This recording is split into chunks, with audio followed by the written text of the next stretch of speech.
This is Soultrotter, representing Amsterdam, Bulgaria, and Kurdistan.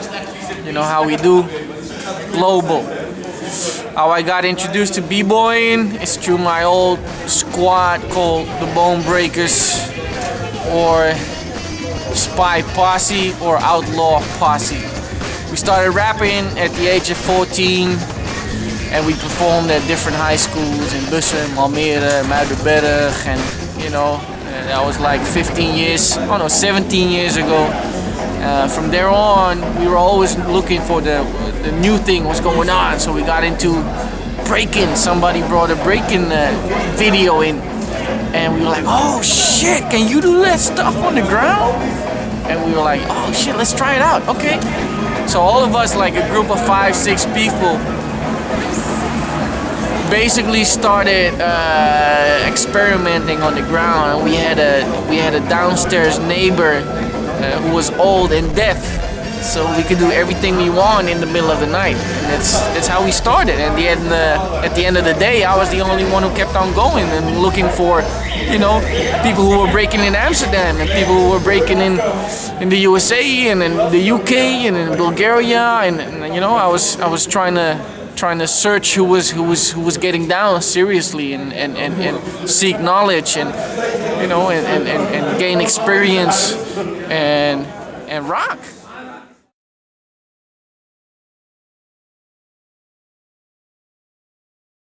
First of all, I think b-boy is a title that you can't claim, but you get.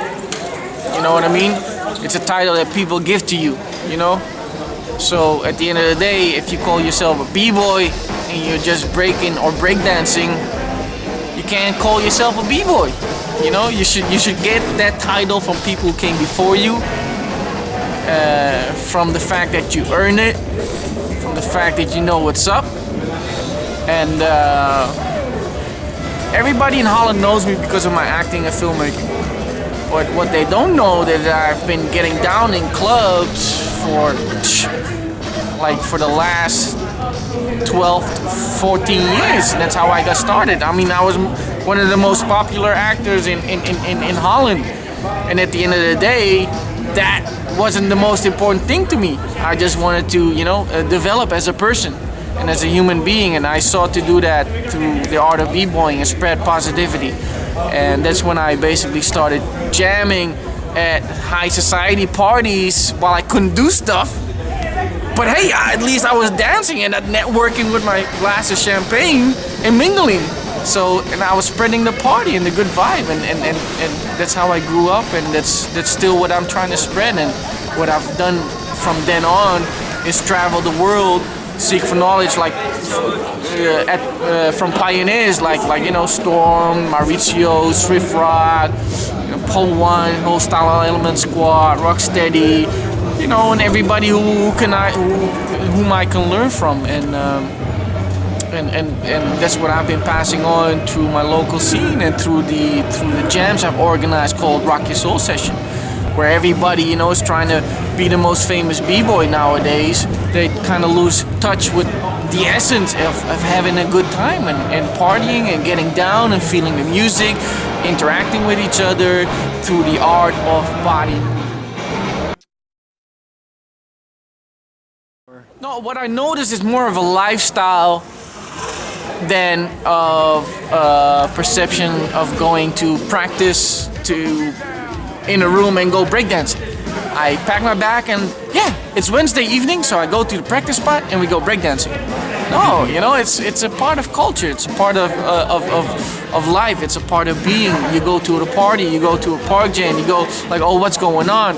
If you're not, you know, going to the jam or to the party, you're like, oh, listen to this track, or listen, do you know how to do that move? Or, you know, you're learning from girls and you know what I mean? And how do you that, you know, how do you get, you know, like how do you get funky with it? I mean, it's all those things which are important at the end of the day.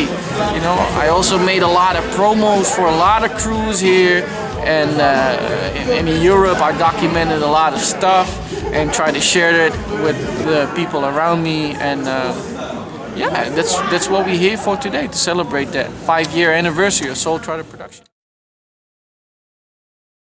Everything what I do comes from that background that I have, which is influenced, of course, by my natural background as a Kurdish Bulgarian guy living in Holland, grew up in Amsterdam City and Almere, you know, and then from there on, the last cultural or art movement that we had that I grew up on was hip hop. So the way of expressing, you know, was through rhyme form or through dancing, through parties, people writing, or, you know, or making music. So that was our cultural and art form that we grew up on. And everything I make comes from that angle. You know what I mean? I've been making movies, I've been writing concepts, I've been directing plays, I've been consulting for bigger companies and big events like IBE to see how they can like evolve their construction and how they can represent the street culture in a good way. And what I've done for the past 5 years is take matter in my own hands and start a business to take things to the next level, to start making, you know, movies and directing my own plays, you know, and basically being taken seriously as an artist as well.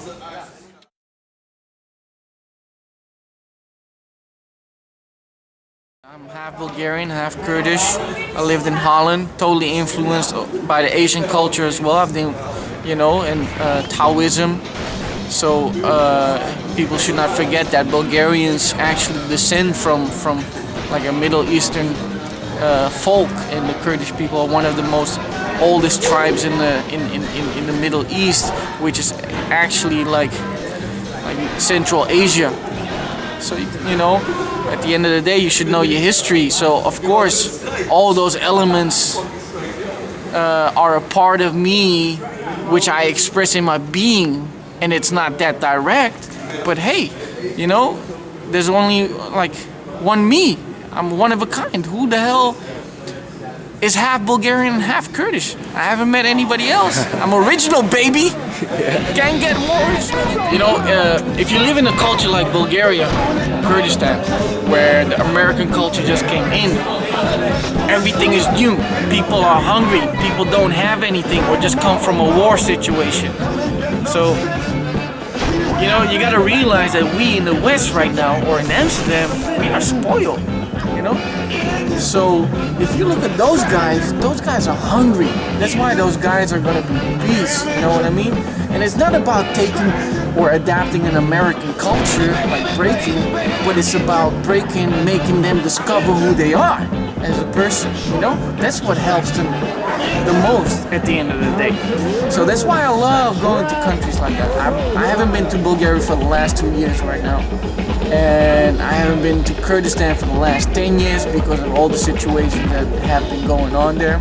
And I want to go back, North Iraq, and you know, it makes a lot of the difference. You know, you gotta check out the mentality. People are hungry to break. They hear a tune, boom, they want to show. No matter where they are, they go boom, boom, boom. Can't do this. And while we're here, we just want to go to the practice spot. Oh, is there a jam going on? No, you know, the jam is within you. The music is within you. It's whatever you put into it, what you get back. You know. So I think that's one of the biggest differences with Western society in countries like.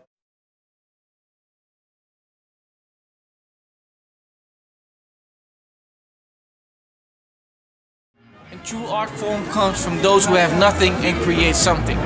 That's where you recognize the true artist. If you have the biggest camera or the newest camera or the, you know, this and that and or whatever, then, you know, it doesn't mean squat if you don't know how to make a good shot at the end of the day. So it's not what you have, but it's what you do with it. You know, and like people say, it's not the move, it's the groove. You know, it's not how many moves you can do, but it's how you do them. And that's what I've learned from the most of the people. All right. You know, and yet again, like you said, it's a social movement. People don't realize it's a social cultural movement. It's oppression. It's rebellion. You know, from not being heard, not being understood, not getting a chance to earn the same paycheck as other people, or not getting the same chance to have the same job as other people. You know, or being in the limelight like other people. You know what I mean?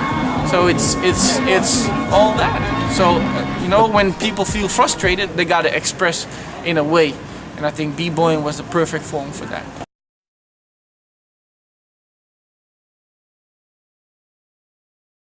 Let me quote Mauricio when he gave a workshop.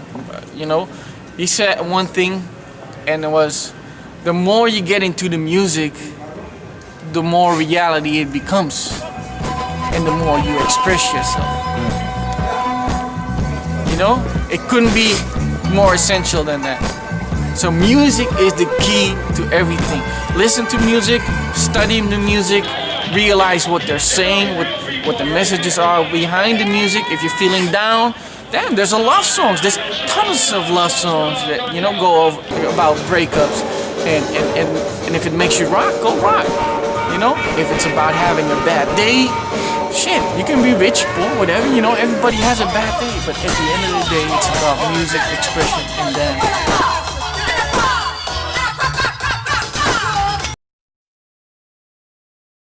And what I really like about the fact of the new guys like you guys right now is that you're taking action. You're organizing workshops, you're organizing little get-togethers, you're documenting stuff, and you're going out to other countries to represent. It's been a while since that movement has been going on in the Amsterdam scene, because I think for a long time it was too quiet. Everybody was just doing gigs, doing shows, getting paid, getting the security moment on. But that also means that the scene and the development of the culture part will stay still.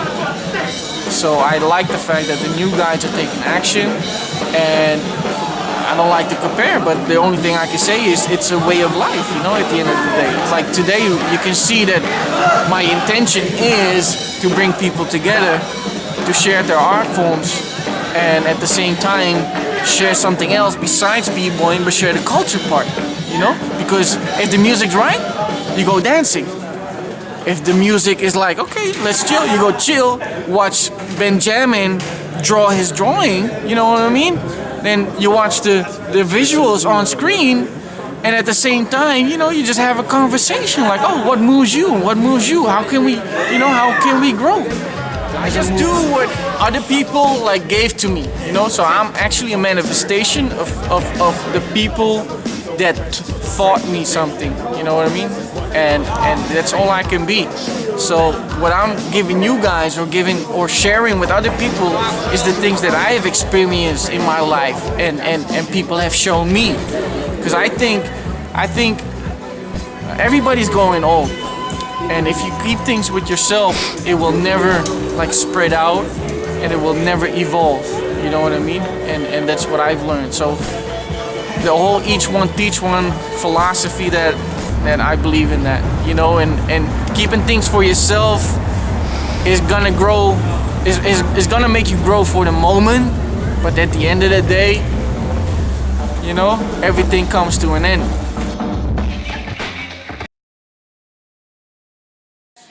It's my standard life philosophies. Don't talk about it, be about it. I mean, look, there's a lot of inspirations I can name up, but at the end of the day, it's actions speak louder than words. So just keep doing your thing.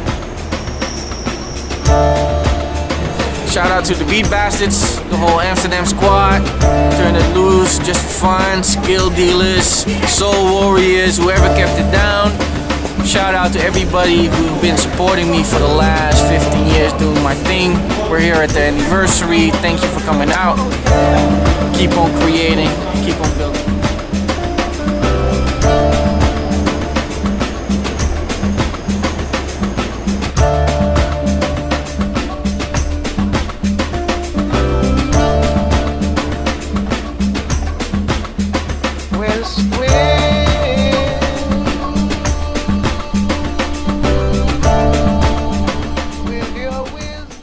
Create, you know what I mean? Elevate, stay up to date, and keep believing in the faith.